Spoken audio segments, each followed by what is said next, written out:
Ya, Shalom saudara-saudara yang saya kasih di dalam nama Tuhan Yesus Kristus. Kita bertemu lagi di live Instagram kita ini adalah live Instagram kita yang terakhir. Di minggu ini kita akan membahas satu topik yang sudah saya persiapkan, yaitu tentang akhir zaman, saudara. Oleh karena itu, sebelum kita memulai, seperti biasa, kita berdoa, tetapi mari kita angkat pujian dulu ya. Kita menikmati juga pujian yang Tuhan sudah berikan bagi hidup kita ya. Ku sembah kau Tuhan, ku sembah kau Tuhan. Kalau saudara tahu lagu ini, nanti dimedleykan kepada ku yakin kau hadir di sini sampai aku ada saat ini semua oleh karena kasih.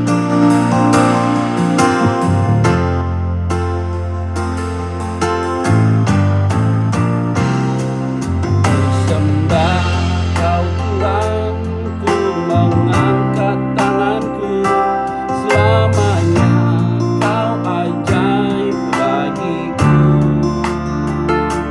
Ku sembah kau Tuhan, ku mengangkat wajahmu, lamanya kau hebat bagiku.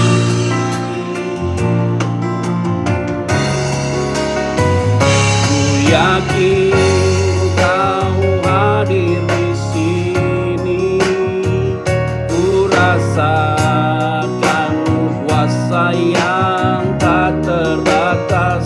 Ku yakin kau nyata di sini, kemenangan terjadi di sini.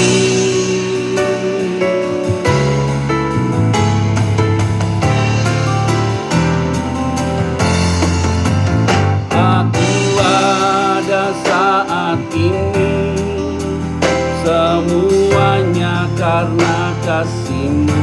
Amin. Aku hidup hari ini, semua berkat kemurahan-Mu. Terima kasih Yesus, Engkau sangat baik, teramat baik bagiku.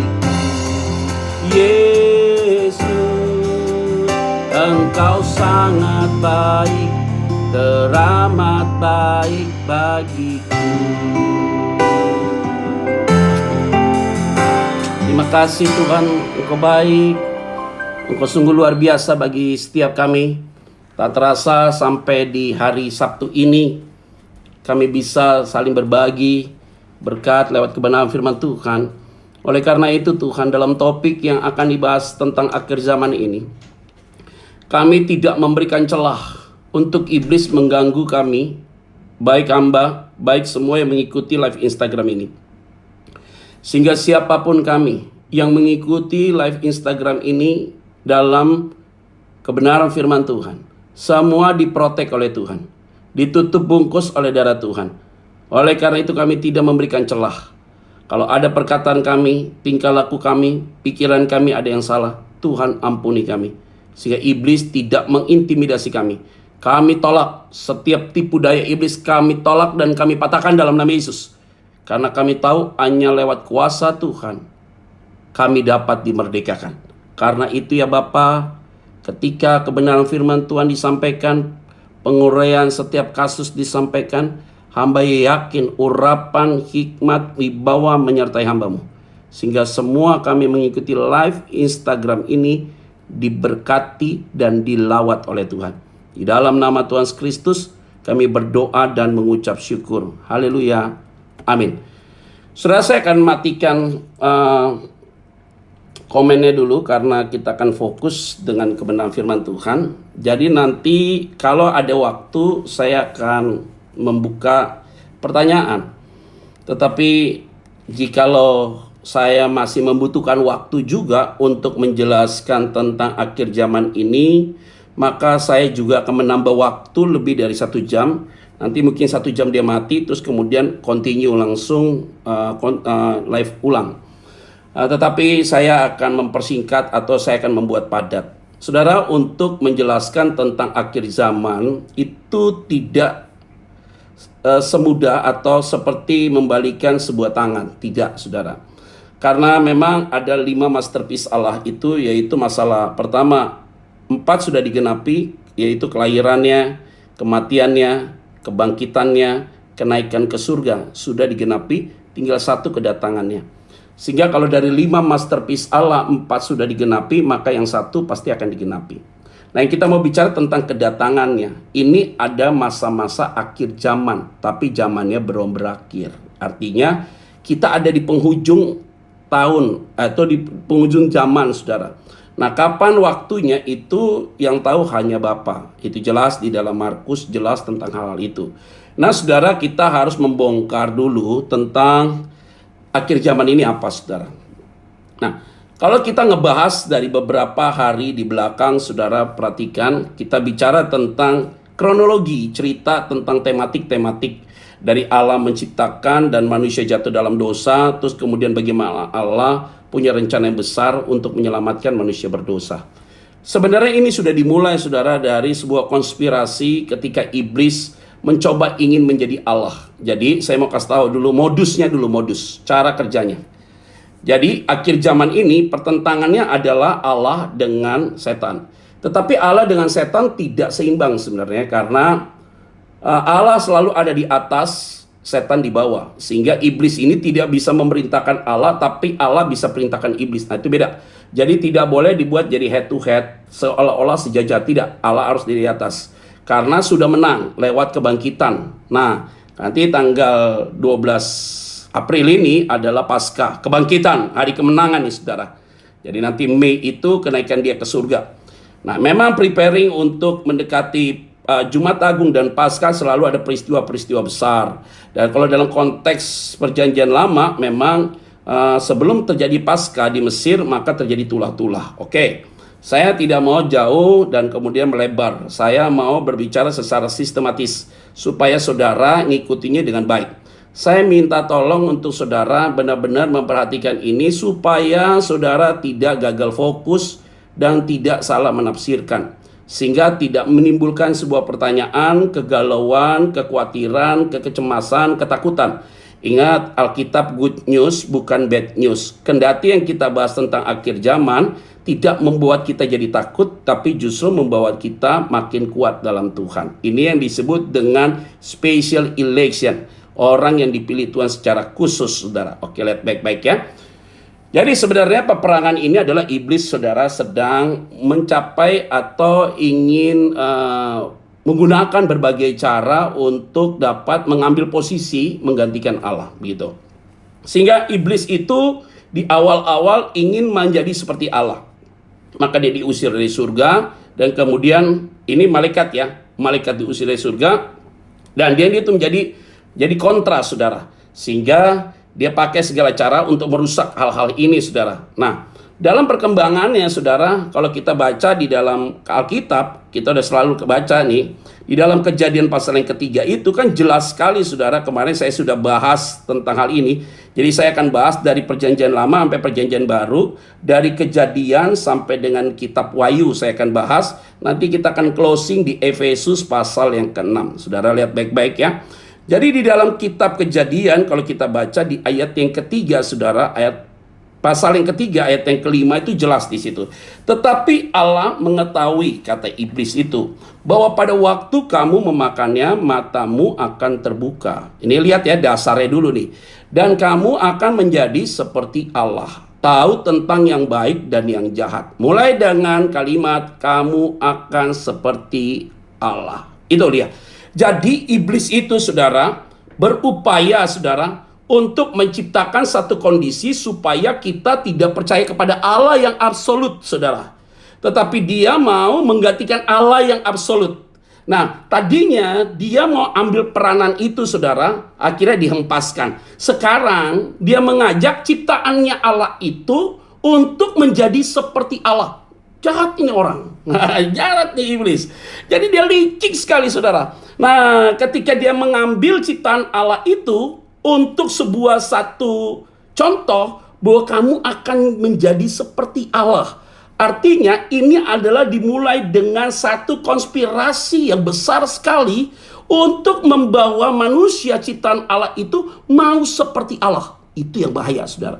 Sehingga kalau kita melebar sampai dengan konteks kekinian, bahaya saudara, kalau saudara sudah membuat dirimu seperti Allah. Ini banyak saudara, saya kasih tahu ya. Baik-baik nih ya, perhatikan baik-baik. Kita sering sekali menilai nasib orang. Yo seperti Allah. Kamu seolah mengetahui apa yang akan terjadi besok. Kamu seperti Allah. Jadi kamu ini sebenarnya berkonspirasi dengan iblis. Oke.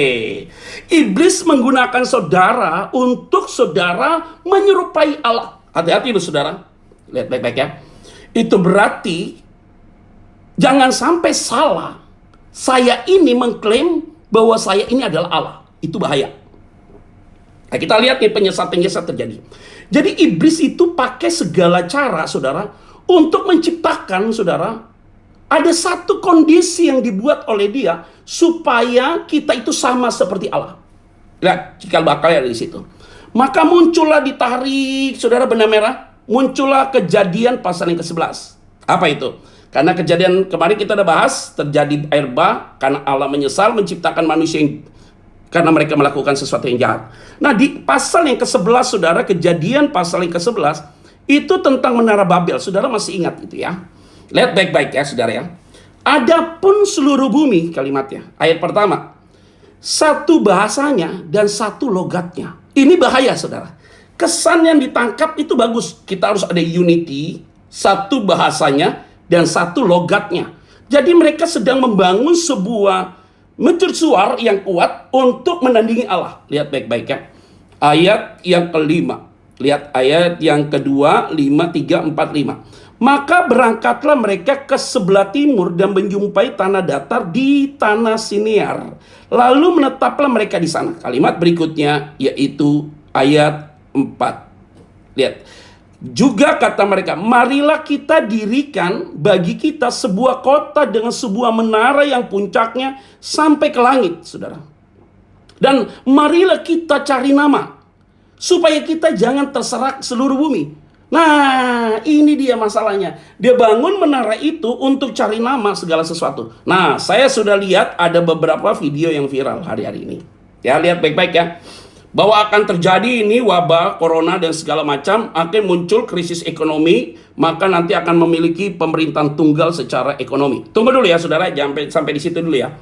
Jadi ini yang saya mau sampaikan. Jadi iblis itu modusnya saudara adalah ingin membuat segala sesuatu menjadi tunggal.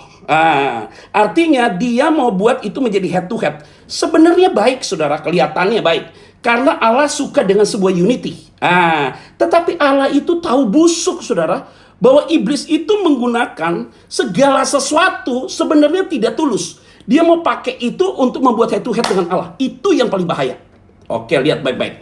Jadi saudara jangan masuk dalam sebuah permainan konspirasi yang dibuat oleh iblis saudara hari-hari ini. Sebenarnya dia akan buat arahnya ke sana. Lihat baik-baik. Ayat 5. Lalu turunlah Tuhan untuk melihat kota dan menara didirikannya oleh anak-anak manusia itu. Allah melihat nih saudara. Dan ia berfirman, mereka ini satu bangsa dengan satu bahasa untuk semuanya. Ini barulah permulaan usaha mereka. Mulai dari sekarang apapun juga yang mereka rencanakan. Hebat nih saudara. Tidak ada yang tidak akan dapat terlaksana. Wah hebat saudara. Saudara mengerti, udah mulai paham nih saudara ya. Saudara udah ngerti tentang akhir zaman ini. Di bulan ini ada roh Babel yang terjadi hari ini saudara. Jadi tidak boleh lihat peristiwa hari ini tidak lihat kepada perjanjian lama. Jadi akar masalah selalu ada di bagian perjanjian lama. Jadi kupas di bagian itu dulu supaya kita bisa lihat apple to apple dengan perjanjian baru saudara. Supaya frame berpikir kita itu tertib saudara. Itu lihat ya. Jadi jangan lihat hari ini, jangan. Lihatnya ke belakang. Apakah sudah pernah ada peristiwa seperti ini? Ini lihat ya. Jadi Tuhan itu berfirman saudara, mereka ini satu bangsa dan satu bahasa untuk semuanya. Ini barulah permulaan usaha mereka, kata dia. Mulai dari sekarang, apapun juga yang mereka rencanakan. Yuk mereka rencanakan. Yuk akan boleh punya rencanaan bahwa ekonomi akan jadi tunggal. Engkau akan bilang akan terjadi krisis ekonomi yang luar biasa. Engkau akan katakan bahwa dunia ini akan makin rapuh. Semua akan mengalami paranoid, ketakutan dan segala. Yuk boleh punya rencana apapun. Oke, roh Babel sudah masuk saudara dalam penafsiran yang terjadi hari-hari ini saudara. Saya tidak mau berkecimpung di dalam sebuah pemikiran ataupun penilaian yang sifatnya sesaat. Tetapi kita harus lihat ada base dari sebuah background yang kuat ada di posisi ini. Oke, lihat baik-baik ya. Mulai dari sekarang kalimatnya, apapun juga yang mereka rencanakan, kata Tuhan, tidak ada yang tidak akan dapat terlaksana. Wah, lihat ya. Baru dimaksud, baiklah, kita turun, kata Allah. Jadi kata kita itu membuktikan Allah Tritunggal. Marilah kita turun sekarang. Dan mengacau balaukan di sana bahasa mereka, sehingga mereka tidak mengerti lagi bahasa masing-masing. Ya saudara mengerti arti saya apa? Mau propaganda apa lagi saudara yang ada dalam pikiranmu? Sudah orang mulai berkaya begitu. Saya kenapa punya kepentingan untuk bahas tentang akhir zaman? Karena kalau saya lihat kemarin dari tema-tema yang saya sampaikan, saudara memberikan pertanyaan. Ini masalah pribadi, masalah keluarga, dan masalah segala macam. Aduh, itu nothing lah saudara. Ada masalah itu teknis banget. Tapi ini ada masalah yang sangat besar. Tidak, saya tidak bilang masalah besar. Karena sudah pernah terjadi itu di dalam konteks Kejadian pasal yang ke-11. Ini yang terjadi adalah roh Babel saudara. Yaitu mereka ingin menjadi seperti Allah dan mereka mau berotoritas seperti Allah. Itu yang harus kita lawan. Oke. Perlawanannya nanti akan saya kasih tahu di akhir dari apa yang saya sampaikan. Oleh karena itu, ini penting sekali buat saudara. Perhatikan ini baik-baik supaya saudara tidak salah fokus dan tidak salah menafsirkan. Mengertinya tentang hal itu. Lihat baik-baik. Baiklah kita turun untuk mengacau balaukan. Artinya, mungkin mereka di luar sana sedang punya proyek besar untuk membuat konspirasi bahwa dunia ini akan dibuat menjadi tunggal. Oke, mungkin saja ada hal itu terjadi. Tapi apakah Tuhan biarkan hal itu? Jadi untuk apa Yesus bangkit dari antara mati pada hari Paskah itu yang kita akan rayakan tanggal 12 April? Bahwa dia menang terhadap maut. Iblis tidak berkuasa lagi, saudara. Iblis tidak akan diberikan kemenangan sedikit pun. Maka dalam 1 Petrus jelas sekali, iblis hanya bisa mengganggu kamu. Tapi dia tidak akan bisa membinasakan engkau. Karena saudara adalah orang pilihan Tuhan. Engkau orang yang sudah dimerdekakan oleh Tuhan. Sehingga yang paling bahaya hari ini adalah intimidasi dalam pikiran dan perasaanmu yang rusak sekali hari ini. Sehingga engkau masuk dalam peristiwa itu, saudara. Ketika saudara masuk dalam peristiwa itu, dibangunlah sebuah opini bahwa akan terjadi sesuatu yang sangat buruk. No. Alkitab bilang apa? Sebelum semua itu terjadi, waktunya dipersingkat oleh Tuhan. Yuk, keren. Inilah harapan saudara. Sebagai orang benar, maka saya mempersiapkan firman ini saudara dari pagi saudara. Saya berdoa sungguh-sungguh saudara. Supaya saudara yang menyaksikan acara ini, engkau tidak akan sedikit pun engkau lelah. Dan engkau terlena dengan peristiwa apapun. Saya mau supaya saudara fokus kepada Allah yang benar. Engkau tidak akan dapat dimiringkan ke kiri dan ke kanan saudara. Karena kenapa? Sebelum peristiwa itu terjadi, Tuhan bilang apa? Yuk boleh lakukan apapun. Mari kita turun untuk kacaukan mereka semua. Hebat saudara. Allah yang kau sembah dan Allah yang aku sembah itu punya kuasa yang luar biasa. Ini dalam konteks PL saudara. Maka inilah bagian penting yang saya mau sampaikan. Bahwa sebelum peristiwa itu terjadi akan dikacaukan oleh Tuhan. Mau bilang apa? Mau ekonomi tunggal lah, mau krisis. Saya mau kasih tahu sama saudara. Sudah ada pernah peristiwa roh Babel pada saat itu dikacaukan oleh Tuhan. Habis. Mereka sudah mulai bangun saudara. Dikacaukan habis oleh Tuhan. Tuhan hanya ikut. Klik. Begitu dong. Semua terjadi. Maka saya mau sampaikan bagi kita semua. Kalau kita memikirkan sesuatu ini saudara. Ini jadi besar. Engkau tidak akan bisa lihat Tuhan yang besar saudara. Ini yang paling bahaya. Jangan-jangan kita sedang ada di dalam satu peristiwa di mana engkau sedang dirasuk dengan roh Babel. Itu bahaya. Jadi kurang lebih ada 1.200 orang yang menyaksikan hari ini saya mau sampaikan. Himbauan saya cuma sederhana. Satu orang broadcast kata-kata yang positif, kata-kata yang optimis, kata-kata tentang Allah adalah sebagai pemenang. Engkau adalah umat pilihan Tuhan. Satu orang 10, maka akan buat berkali-kali lipat saudara. Saya tidak bisa berbuat apa-apa, tapi saya punya keyakinan 10.000, 20.000, 30.000 orang. Semua akan dikuatkan oleh Tuhan. Iblis tidak suka kalau kita itu pola pikir kita diubah untuk fokus kepada Tuhan. Tetapi iblis sedang merusak pikiran kita supaya kita fokus kepada dia, dan pergumulan ecek-recek ini supaya kita tidak fokus kepada Tuhan. Itulah tujuannya dari situ. Jadi cara kerja iblis, saudara, di akhir zaman begini. Bukan di akhir zaman, di awal tahun pembuatan itu pun juga ada begitu.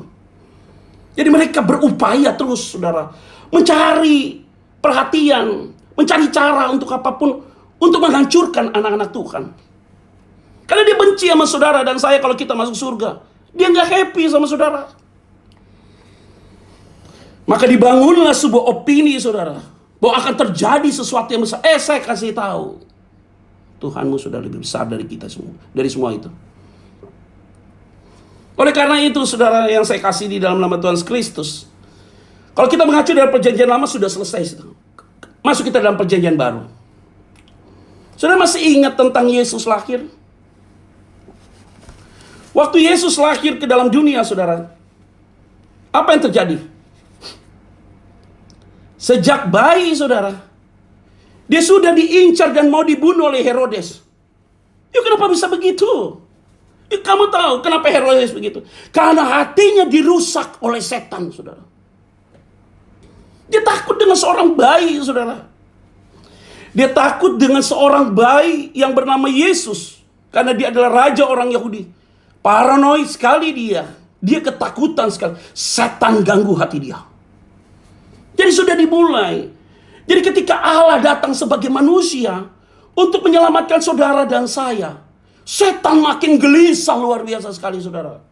Kemarin saya sudah bilang tentang unconditional love, masih ingat dengan tema-tema itu, nanti saudara lihat di YouTube saya. Saya sudah masukkan khotbah-khotbah itu di YouTube, saudara. Saudara baca itu benar-benar, dengar, lihat itu tentang unconditional love, mengasihi Allah tanpa syarat. Allah tidak akan pernah membiarkan saudara dan saya itu tidak ada penebusan dalam hidupmu. Kendati Yesus belum datang ke dalam dunia, tapi dia memberikan korban penghapus dosa buat saudara. Anak domba yang tidak bercacat celah. Hebat sekali. Maka ketika dia tidak mau supaya domba itu terus datang ke bait Allah untuk disembelih, maka dia menggantikan domba itu menjadi domba anak Allah. Maka itu menjadi contoh-contoh. Masih ingat peristiwa tentang Abraham mempersembahkan Ishak? Ketika dia mempersembahkan Ishak, Ishak tidak jadi dipersembahkan. Maka diberikanlah domba di situ. Domba itu berasal dari mana? From God. Karena domba itu ada tiba-tiba di situ. Maka Abraham bilang, Yehova Zireh. Saudara tahu domba itu siapa? The Lamb of God. Yaitu domba anak Allah. Maka kenapa Yesus harus disalibkan di Yerusalem? Karena Abraham mempersembahkan Ishak di Yerusalem, di Bukit Moria, di pegunungan Yudea. Sehingga waktu Ishak tidak jadi dipersembahkan, digantikan dengan domba yang from God, berasal dari Tuhan. Maka pada saat yang bersamaan juga Tuhan, Yesus harus disalibkan di Yerusalem untuk menggantikan Ishak itu sendiri. Karena di dalam Kejadian pasal yang ke-22 dikatakan, serahkan anakmu yang tunggal. Same dengan Jesus Christ. Maka ketika Yesus datang untuk disalibkan di Yerusalem, maka karena dia adalah Lamb of God, dia adalah domba anak Allah itu. Maka dia tidak akan pernah membiarkan engkau direnggut hidupmu oleh iblis. Karena darah Yesus itu tertumpah di atas kayu salib buat saudara dan saya.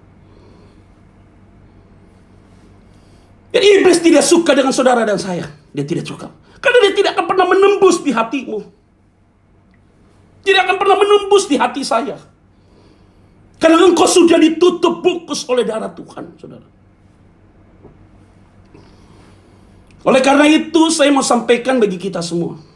Herodes dikuasai iblis, saudara. Saking dikuasai iblis Herodes itu, saudara, dia buat segala macam cara, saudara, untuk mengacaukan segala sesuatu itu. Paranoid dia. Dia mencoba berkonspirasi dengan orang Majus, dan orang Majus diingatkan oleh malaikat. Dan saudara tahu apa artinya? Herodes bunuh anak-anak bayi, pada bayi itu di bawah usia 2 tahun. Itu orang dikuasai setan. Karena iblis akan pakai Herodes untuk bunuh Yesus. Jadi saudara, hari ini engkau sedang ditakut-takuti sampai kau mati karena ketakutan itu sendiri. Itu berarti, minta maaf, namamu belum dicatat dalam buku kehidupan. Kalau berdasarkan dalam Wahyu pasal yang ke-13. Nanti kita akan bahas ke arah situ. Itu berarti namamu tidak ada dalam catatan buku kehidupan. Tapi kalau namamu ada dicatat dalam buku kehidupan, saya kasih tahu bagi saudara, engkau tidak akan pernah takut. Ada ketakutan tapi kamu yakin, optimis bahwa Tuhan pasti tolong saudara. Nah, ini penting saudara. Sehingga saya minta saudara yang menyaksikan live Instagram ini, saudara hati-hati untuk mendengar pernyataan saya ini saudara. Sehingga saudara harus hari ini saya mau sampaikan, mendelurkan berita-berita yang positif, pemikiran yang positif, perkataan yang positif, perkataan yang optimis saudara. Supaya tidak ada roh Babel dan tidak ada roh Herodes dalam dirimu. Tapi yang adalah roh Allah dalam hidupmu. Amin saudara. Ini penting sekali saudara yang saya mau sampaikan. Saudara tahu apa yang terjadi? Dalam konteks perjanjian baru, Yudas dipakai oleh setan saudara. Untuk apa? Untuk Yesus supaya dibunuh juga saudara. Dia cium Yesus. Dia dipakai oleh setan saudara. Yudas itu. Jadi tidak akan pernah berhenti. Iblis itu memakai segala cara saudara untuk menghancurkan karya Allah yang ajaib di dalam hidup kita. Iblis akan pakai segala cara untuk membuat engkau tidak dipilih oleh Tuhan. Iblis pakai segala cara supaya engkau hidup tidak tenang di dalam hidup dunia hari ini. Saudara lihat seluruh dunia dibuat jadi lockdown ketakutan. Saya appreciate dengan Presiden Republik Indonesia, Joko Widodo. Saya tidak percaya dengan yang lain. Saya butuh pemerintah itu, saya taat sama dia. Dia diberikan hikmat oleh Tuhan. Maka saya bilang, saudara harus berdoa untuk presiden saudara. Presiden kita. Supaya Tuhan berikan dia hikmat. Tidak ada roh Babel dalam hati dia. Yang adalah roh Allah yang taruh dalam hati dia. Supaya ada hikmat Tuhan. Dia bilang apa? Semua jaga jarak, semua jaga jarak, semua jaga jarak. Diperbesar, dipertitipkan. Psikologinya jaraknya juga harus ada begitu. Diajarkan kita tentang nilai tertib. Artinya apa? Semua waspada, tapi jangan ketakutan. Dia lagi ajarin kita. Kalau di lockdown, selesai semua orang pada takut. Paranoid saudara. Engkau tersiksa batinmu. Engkau terbelenggu saudara. Ketakutan hidupmu begitu luar biasa sekali. Stop. Doa saya, Indonesia dijauhkan dengan peristiwa-peristiwa itu. Hari demi hari saya lihat peningkatan hari ini 106 orang. Oke, good. Tidak terlalu ekstrim. Saya tidak mau dengar berita dari tempat yang lain. Saya hanya mau dengar dari juru bicara yang akan berbicara tentang hal itu. Yang lain saya nggak mau baca. Karena bagi saya tidak mau rusak pikiran dan hati saya untuk hal-hal yang tidak penting. Jadi kalau ada orang broadcast, saya buang lah. Nggak penting nih orang. Nggak rohani orang ini. Kalau dia rohani, dia akan memberikan pandangan-pandangan yang positif, berita-berita yang positif, berita-berita yang membangun, berita-berita yang memberikan sebuah dorongan emosional, rohani, spiritual yang kuat dalam Tuhan. Oleh karena itu, ibu bapak saudara sekalian yang saya kasih di dalam nama Tuhan Kristus, saya minta saudara rileks dalam hidupmu, lentur dalam pergaulanmu, serius dalam prinsip rohanimu. Sehingga kau punya fundamental yang kuat di dalam Tuhan. Hanya kebenaran firman Tuhan yang menolong saudara, tidak ada lain. Saya akan kasih tahu itu. Ini penting bagi saudara sekalian. Saudara tahu apa lagi yang terjadi? Iblis merasa happy saudara. Karena ini adalah hari penderitaan. Iblis merasa happy. Dia pakai di akhir zaman. Dia pakai orang-orang yang merusak saudara dengan banyak hal. Dan saudara lihat masih yang terbaik. Perhatikan baik-baik. Yesus sampai mau disalibkan, saudara, atas konspirasi antara Pilatus dan Barabas. Pilatus dengan Herodes. Dan Yesus tidak pernah punya salib, saudara, saya garis bawahi. Karena kalau dia punya salib, itu berarti dia orang berdosa. Dia pakai salibnya Barabas. Dan Barabas itu adalah penjahat, saudara. Iblis mencoba mempermalukan Yesus, saudara. Tetapi Tuhan pakai segala cara. Ya, good sekali, saudara. Ketika Yesus disalibkan, dia menggantikan Barabas, saudara. Tahu apa yang terjadi? Iblis bersorak-sorak. Pejabat, pemimpin, para ulama, para rohaniawan, rakyat-rakyat sepakat Yesus harus disalibkan, gantikan Barabas. Dan ketika Yesus menggantikan Barabas, semua orang happy pada saat itu. Murid-murid ketakutan, menghindar. Dan segala macam. Iblis seolah-olah benar dan menang. Aduh. Sudah lihat hari ini, corona buat orang ketakutan di mana-mana, coronavirus. COVID-19 itu buat orang ketakutan di mana-mana. Padahal ini virus, saudara, yang pernah dialami oleh banyak orang. Ada SARS dulu, flu burung dan segala macam. Kenapa hari ini coronavirus begitu mendunia sekali, saudara? Kenapa begitu? Dan hari ini iblis merasa dia punya kemenangan, saudara. Bahwa hampir seluruh dunia, hampir negara-negara besar, ini lockdown, kecuali Amerika. Eropa lockdown. Singapura lockdown, Malaysia lockdown. Kita belum. Saya berdoa jangan sampai. Semua, saudara, seolah-olah iblis itu menang, saudara. Kita kembali lagi ke dalam konteks perjanjian. Sebelum peristiwa itu dikacaukan oleh Tuhan. Itulah iman kita hari ini. Dan seolah-olah seluruh dunia dibuat jadi paranoid, saudara. Ketakutan, saudara. Seolah-olah hal itu terjadi. Sudah nggak tahu musuhnya siapa. Nanti saya akan sampaikan itu. Mau tembak orang yang siapa? Musuhnya nggak ada. Maka Efesus bilang apa? Ayat 6. Gunakanlah perlengkapan rohani itu. Karena kita bukan melawan darah dan daging, saudara. Kalau ketemu itu darah daging manusia, saya tembak dia. Tapi kita melawan penghulu-penghulu dunia ini, yaitu setan, saudara. Yang hanya bisa lawan itu adalah kekuatan rohani di dalam hidupmu. Harus kuat. Jadi engkau tidak boleh menganggap itu menjadi sesuatu yang big thing. It's a little thing. It's not a big thing. Ya, sesuatu yang sangat kecil, saudara. Tapi kenapa jadi besar? Karena tiap hari engkau bahas. Dan selalu engkau baca dari media mainstream. Kita rubah paradigma kita hari ini. Setelah engkau mendengarkan ini, saya minta tolong, saudara. Tidak ada lagi broadcast berbicara COVID-19. Engkau harus broadcast tentang kebenaran firman Tuhan yang membangkitkan orang-orang percaya. Kamu broadcast orang yang sudah disembuhkan. Kamu broadcast bahwa kita mengalami kemenangan. Bahasa-bahasa positif harus mulai. Kenapa berita-berita yang menakutkan itu lebih dominan di dalam setiap conversation, saudara? Itu yang iblis suka dan happy. Dia merasa hari ini dia sudah menang. Dan dia merasa bahwa sebentar lagi pasti dia akan menang. Dia akan bilang finishing well. No, saya mau katakan. Sebelum ke peristiwa, Tuhan kacaukan peristiwa itu terjadi. Oleh karena itu, saudara, seolah-olah iblis menang untuk menyalibkan Kristus. Ya, dia menang. Hanya 3 hari dia menang. Karena ketika Yesus bangkit dari antara orang mati, iblis tidak berkuasa lagi. Dan dia tidak punya lagi taringnya, sengatnya pun tidak ada. Karena Yesus sudah menjadi pemenang di dalam maut itu sendiri.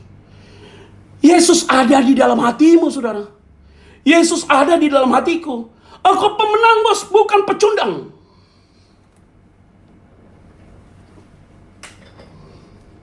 Kalau engkau pecundang hari ini, makanya engkau selalu memberitakan sesuatu yang tidak baik. Harus ada kata-kata yang positif yang kau bangun hari-hari ini dalam rumah tanggamu dan keluargamu. Rubahlah paradigma kita hari ini. Maka Yesus sudah bilang, saudara, dalam pengajaran dia kepada para murid-muridnya, di dalam Markus pasal yang ke-13, Yesus bilang apa? Nanti akan datang penyesat. Penyesat itu dari dalam, yang mengaku bahwa dia adalah Mesias. Penyesat itu yang dari dalam nih. Jadi hamba-hamba Tuhan, kamu jangan membuat dirimu Tuhan ya. Tafsirkan, punya nubuatan. You stop nubuatan-nubuatan kayak gitu. Yuk baca Alkitab yang benar. Hanya ada di Alkitab yang benar, bukan karena perkataanmu. Dan jangan menganggap kamu lebih benar daripada firman ini. Mau pendeta besar sekalipun, saudara, saya kasih tahu, engkau bukan Tuhan dan engkau bukan Mesias. Yang saya tahu hanya firman Tuhan aja.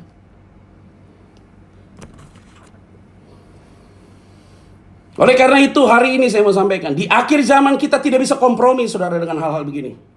Saudara sudah terlalu bermain bernari di atas mimbar, saudara, untuk membicarakan tentang hal-hal yang sifatnya praktis, teknis, yang menyenangkan emosi jemaat, tapi merusak kehidupan pribadi mereka. Maka hari ini saya mau sampaikan, jangan-jangan engkau yang disampaikan oleh Yesus dalam Markus 13, engkau akan menjadi penyesat dari dalam itu sendiri. Butuh hikmat hari ini, saudara, untuk mengerti tentang hal ini. Jangan sampai engkau salah. Dan Yesus berkata apa? Akan ada terjadi negara mengalami kekuatan, keributan yang luar biasa. Sehari-hari ini begitu. Nanti sudah Markus pasal ke-13 tadi ayat 5 dan 6. Ayat 7 dan 8 berkatakan demikian. Dan kemudian akan terjadi penyiksaan bagi orang-orang benar. Tapi Alkitab katakan apa? Jangan takut. Di ayat 9 dan 11. Karena Roh Kudus bersama dengan kau. Hebat. Juga ada tantangan dari keluargamu, dari orang tuamu, kakak adik dan orang di sekitarmu, yang akan pakai segala cara untuk membinasakan saudara. Akhir zaman ini sedang berbicara tentang hal itu. Nah, tadi saya sudah bahas, saudara, dari perjanjian lama, perjanjian baru, masuk, saudara, tentang dari Yesus disalibkan dengan konspirasi, dan sampai dengan Yesus menyampaikan tentang berita, khotbah tentang akhir zaman dalam Markus pasal yang ke-13, ayat 1 sampai dengan 37. Di closing dengan Yesus menyampaikannya, berjaga-jagalah. Maka engkau menyiapkan hatimu untuk melekat dengan Tuhan. Ini penting sekali, ya saudara. Nah, yang jadi viral, yang jadi masalah hari ini adalah Wahyu pasal 13. Saudara bilang akan terjadi 666. Orang yang nanti akan belanja dan segala macam dan akan dibuat. Ya, kalau kita baca dalam Wahyu pasal yang ke-13 ayat 1 sampai 18. Memang ada di ayat 1, di ayat 2 itu berbicara tentang kekuatan, saudara. Yaitu kekuatan yang luar biasa, saudara, yang dialami dunia karena ada kekuatan secara politik dan secara militer, saudara. Digambarkan dalam Wahyu pasal yang ke-13 ayat 1 itu sampai dengan ayat yang kedua. Sehingga akhirnya seluruh dunia akan menyembah dia. Kepada binatang naga ini, saudara.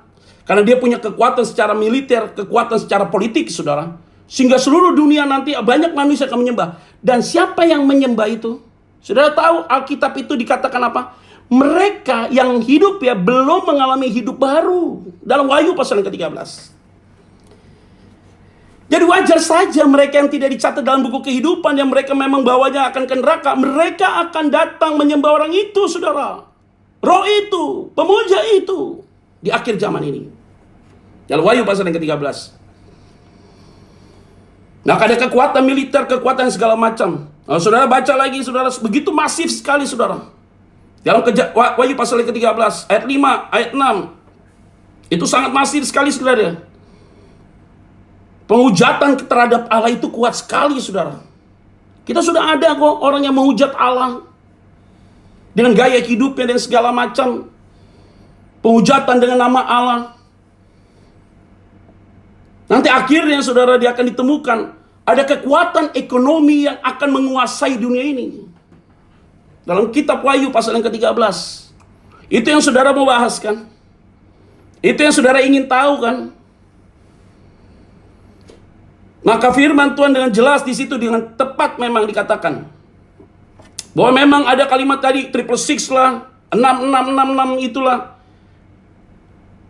Tidak ada satu kamus, literatur, tulisan, tafsiran yang menjelaskan tentang 666 itu adalah sebagai satu lambang iblis, saudara. Tidak. Tapi lambang 6 itu, angka 6 itu adalah kejatuhan manusia. Maka dibuat menjadi 666 bahwa kejatuhan manusia berulang-ulang kali, saudara. Hanya lambang, saudara. Tapi tidak diberikan label tentang iblis itu, saudara.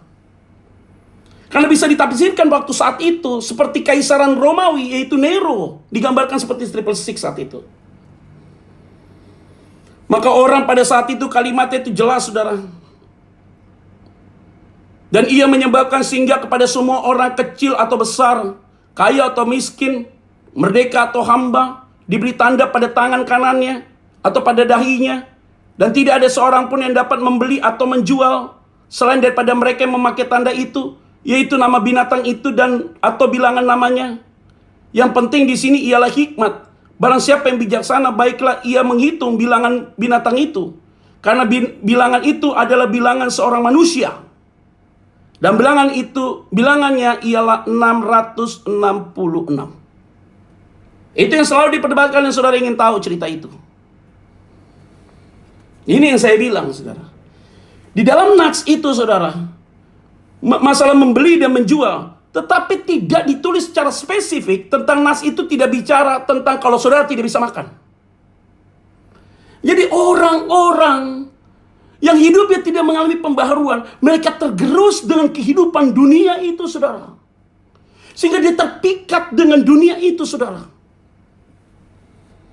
Nah, ketika dia terpikat dengan dunia itu, saudara, maka mereka akan tergerus dengan dunia itu. Tapi orang yang bersandar kepada kekuatan Tuhan dan namanya ada di buku kehidupan, dipelihara Tuhan, karena mereka pasti dikasih makan oleh Tuhan.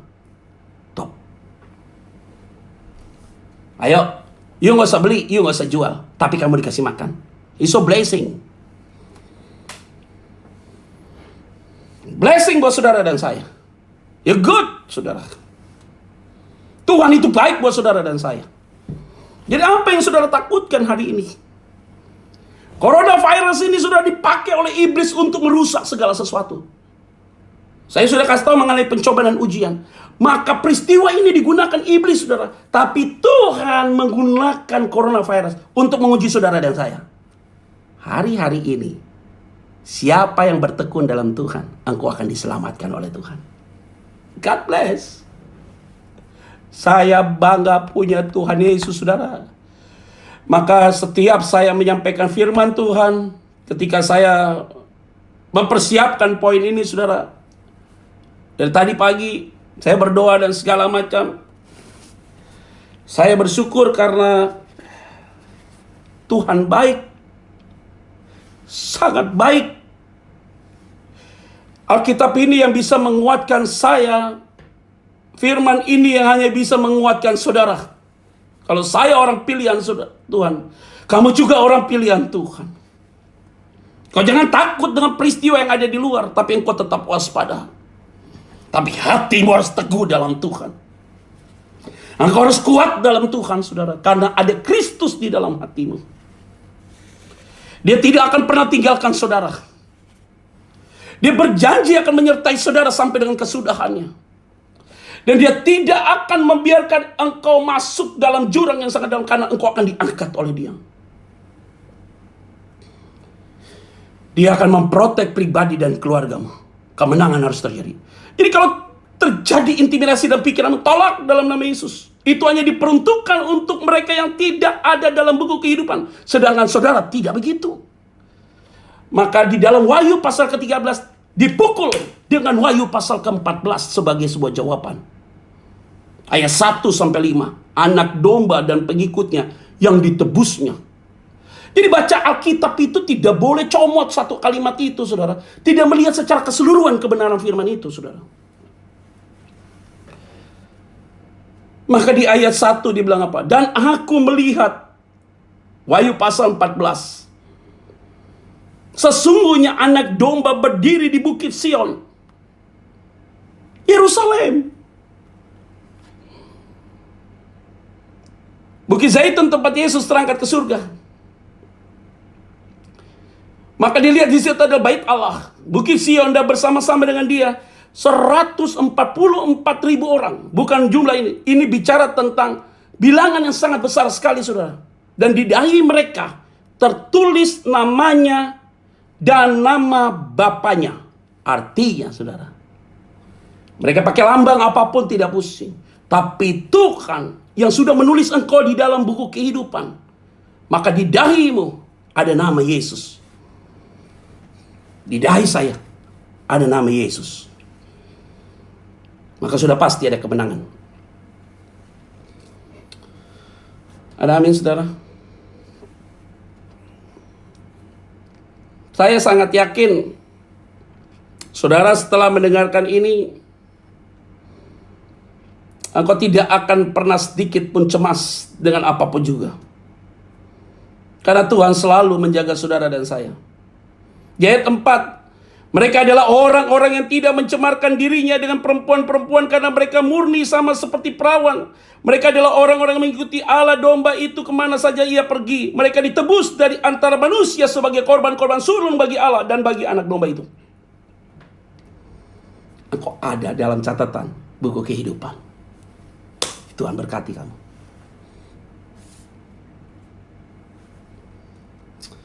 Saudara yang mengikuti live Instagram ini, ada 1.400 orang yang mengikuti. Saya memohon please sama saudara, setelah saudara mendengarkan ini, saudara, Instagrammu, Facebookmu, Twittermu, broadcastmu, setiap hari kamu kirimkan 10 orang dengan kata-kata motivasi, kata-kata positif, post yang positif, kata-kata semangat, kata-kata yang yakin bahwa Tuhan pasti tolong saudara. Maka kalau 1 orang 10, maka saya sudah bayangkan ada 14.000 orang. Tiap hari engkau lakukan itu, iblis takut dan gentar, saudara, dengan saudara dan saya. Karena iblis akan bilang, gue gak ada peluang lagi, gue gak ada celah lagi. Karena mereka tidak lagi memberitakan tentang hal-hal yang menakutkan. Mereka tidak lagi memberitakan tentang hal-hal yang negatif. Mereka sekarang sudah memberitakan tentang hal-hal yang positif, hal-hal yang baik. Engkau tidak mungkin paranoid lagi. Tuhan berikan engkau kekuatan. Setiap ada intimidasi engkau tolak dalam nama Yesus. Setiap ada serangan engkau tolak dalam nama Yesus. Aku sudah milik Tuhan. Tuhan ada bersama dengan aku. Hei iblis, tidak ada sangatmu, tidak ada kuasamu, karena Tuhan yang telah memberikan kekuatan buat saudara dan saya. Maka di akhir zaman ini, saudara, tapi zaman ini belum berakhir, saudara masih bisa lakukan sesuatu yang baik. Maka tips kita dalam konteks firman Tuhan hari ini, Efesus 6 ayat 10 sampai 20. Saudara sudah pasti tahu.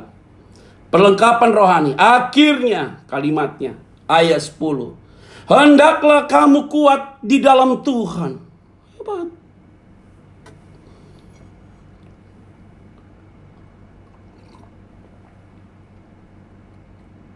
Hendaklah kamu kuat di dalam Tuhan.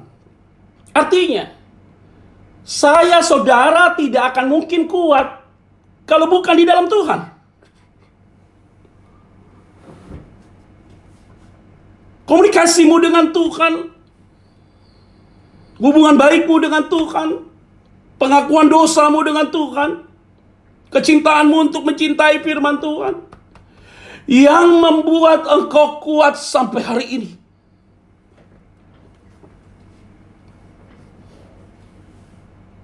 Gak usah pakai gaya-gaya sekarang. Di akhir zaman ini gak usah pakai gaya-gaya. Aku hanya menyampaikan, saya tidak bicara. Saudara mau punya karunia apapun, saya tidak mau terlalu pusing. Karena Tuhan bilang apa? Pada akhirnya aku tidak mengenal engkau. Tuhan, aku sudah menyembuhkan orang dengan cara ini, cara ininya. Tuhan bilang, aku gak kenal kamu. Yang penting hari ini, saudara dan saya, kita bisa diterima oleh Tuhan. That's it.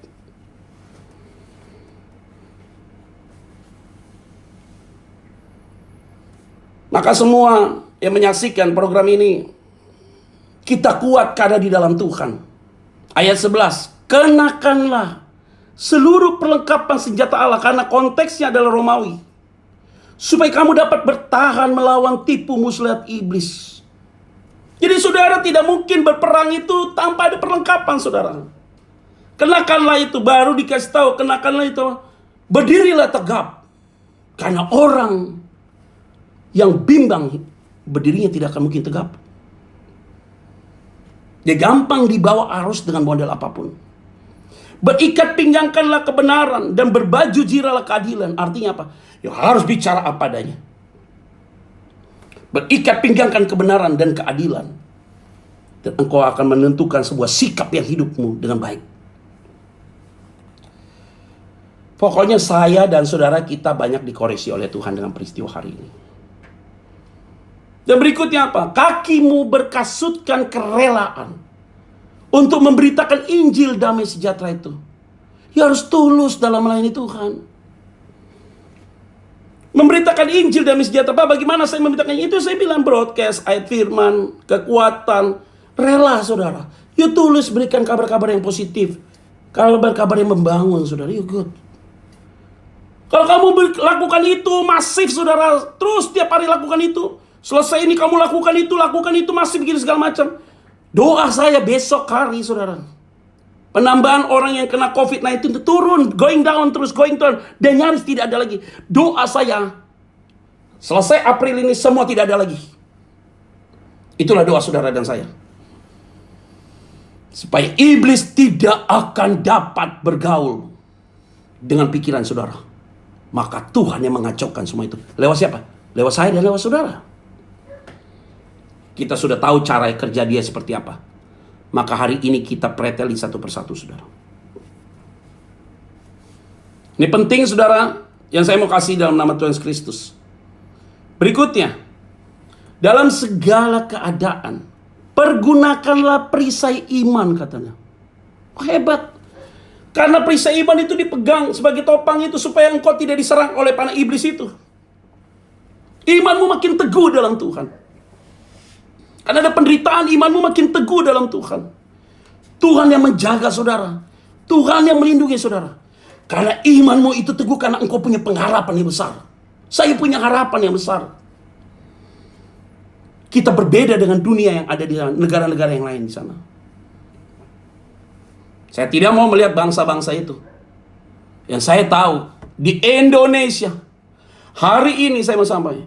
Saya tinggal di Indonesia, saudara tinggal di Indonesia. Indonesia banyak orang yang sungguh takut akan Tuhan. Kalau saudara orang takut akan Tuhan, engkau akan membuat Indonesia diberkati oleh Tuhan. Semua agama di Indonesia sekarang datang pada Tuhan, berteriak pada Tuhan. Nanti malam jam 9, saya himbau buat saudara, berdoa sama-sama dengan orang-orang percaya yang ada di Indonesia. Luangkan waktu 10 menit untuk berdoa buat Indonesia. Kita patahkan setiap rencana iblis, saudara. Kita patahkan setiap strategi iblis. Roh-roh Babel, roh-roh Herodes. Kita patahkan dalam nama Yesus. Kemenangan pasti terjadi. Rumah tanggamu diberkati Tuhan. Hidup pribadimu pasti diberkati oleh Tuhan. Maka poin yang terakhir, penting sekali. Dan terimalah ketopong keselamatan. Jadi orang yang sudah diselamatkan oleh Tuhan. Dan namamu adalah buku kehidupan. Engkau tidak akan perlu takut. Karena Tuhan sudah memprotek hidupmu. Dan pedang roh, yaitu firman Allah. Cintailah firman Tuhan siang dan malam. Dan saya yakin Tuhan akan dipermuliakan. Saudara-saudara yang saya kasih di dalam nama Tuhan Kristus, kesimpulan saya hanya 3. Yang pertama, saudara, namamu sudah ada dalam buku kehidupan. Sehingga pola pikirmu adalah pola pikir kebenaran. Karena kebenaran tidak akan bisa dikalahkan oleh rekayasa apapun. Karena kebenaran itu, dia dapat menjadi panglima untuk dirinya sendiri. Yang kedua, kalau engkau adalah orang yang sudah dicatat dalam buku kehidupan, maka engkau selalu berpikir positif dan menyebarkan berita-berita yang positif. Dan yang ketiga, jaminan keselamatan dalam hidupmu selalu ada, bukan hari ini, tapi untuk selama-lamanya. Saya tambah yang keempat, yaitu apa? Gunakanlah setiap perlengkapan rohani, sehingga engkau kuat dalam Tuhan. Dan pastinya, Tuhan dipermuliakan dalam setiap kehidupan saudara. Saya tidak terasa, hampir 1 jam saya berkhotbah buat saudara. Dan saya mau sampaikan, besok ikuti ibadah online dan live streaming dari gereja saudara, supaya gembala saudara memberikan sebuah arahan secara spiritual supaya saudara hidup takut akan Tuhan dan makin melihat kebesaran Tuhan. Minggu depan kita akan ketemu. Saya tidak melakukan live Instagram tiap hari karena saya butuh ada waktu untuk saya berdiam diri dengan Tuhan. Dan saya minta Tuhan berikan saya hikmat. Maka saya memutuskan minggu depan live streaming, live Instagram hanya dilakukan di hari Selasa. Hari Senin karena saya ada beberapa recording untuk di gereja-gereja, baik ibadah online dan live streaming. Dan kemudian hari Rabu saya juga istirahat. Selasa kita akan live Instagram. Hari Kamis kita juga akan lakukan live Instagram. Temanya nanti saya akan berikan di hari Senin berdasarkan kasus yang terjadi di lapangan. Dan kemudian jadi live Instagram kita hanya hari Selasa, hari Kamis, dan hari Sabtu. Hari Sabtu live-nya kita akan di YouTube saya, di Petra Vanggidai Official. Kita akan buat ibadah online khusus Sabtu karena saudara ikut di dalam gereja indukmu. Sabtu saya akan membuat ibadah online dimulai dari jam 8 pagi sampai dengan malam. Satu hari itu whole day disertai dengan pujian penyembahan. Dan saya yakin dan percaya Sabtu juga lawatan Allah pasti terjadi. Nah, saudara yang hari ini tidak mengikuti khotbah ini secara full, maka nanti saya akan upload di YouTube saya di Petra Vanggidai Official, dan beberapa khotbah-khotbah sudah saya masukin ke YouTube. Nah, supaya saudara diberkati oleh Tuhan. Sekali lagi, kita akan ketemu di minggu depan di hari Selasa, hari Kamis, dan hari Sabtu nanti kita akan ketemu di live ibadah online. Hari Sabtu Sabat Shalom, ibadah Sabat Shalom, yaitu di hari Sabtu dimulai dari jam 8 pagi sampai dengan malam. Satu hari itu the whole day. Saudara akan menyaksikan untuk ibadah online itu di Petra Vanggidai Official YouTube. Kiranya damai sejahtera Allah menyertai saudara. Kita berdoa, Indonesia dijaga Tuhan, dan pertolongan Tuhan pasti terjadi bagi Indonesia. Mari kita berdoa. Bapa, kami patahkan setiap rencana iblis yang ingin merusak Indonesia dan bangsa-bangsa yang lain. Setiap rencana itu, roh Babel itu Tuhan kacaukan, sehingga tidak akan terjadi untuk Indonesia dan seluruh bangsa-bangsa. Kami berdoa, biarlah bangsa-bangsa dan Indonesia dilawat oleh Tuhan. Dan kemuliaan Allah terjadi dalam hidup pribadi dan keluarga kami. Ibu bapa saudara, arahkan hatimu dan terimalah berkat Tuhan. Kasih Allah menyertai saudara, anugerahnya terjadi dalam hidup saudara dan saya. Rohnya tinggal tetap di dalam hidupmu untuk menjaga, menuntun, menegur, dan memimpin dan menguatkan saudara. Bukan hanya sampai hari ini saja, tapi sampai selama-lamanya. Tuhan Yesus memberkati saudara sekalian. Dan terima kasih. Sudah hampir 1 minggu kita bersama-sama dalam Instagram live ini. Dan biarlah keluarga dan pribadimu diberkati Tuhan. Tuhan Yesus memberkati saudara sekalian. Shalom.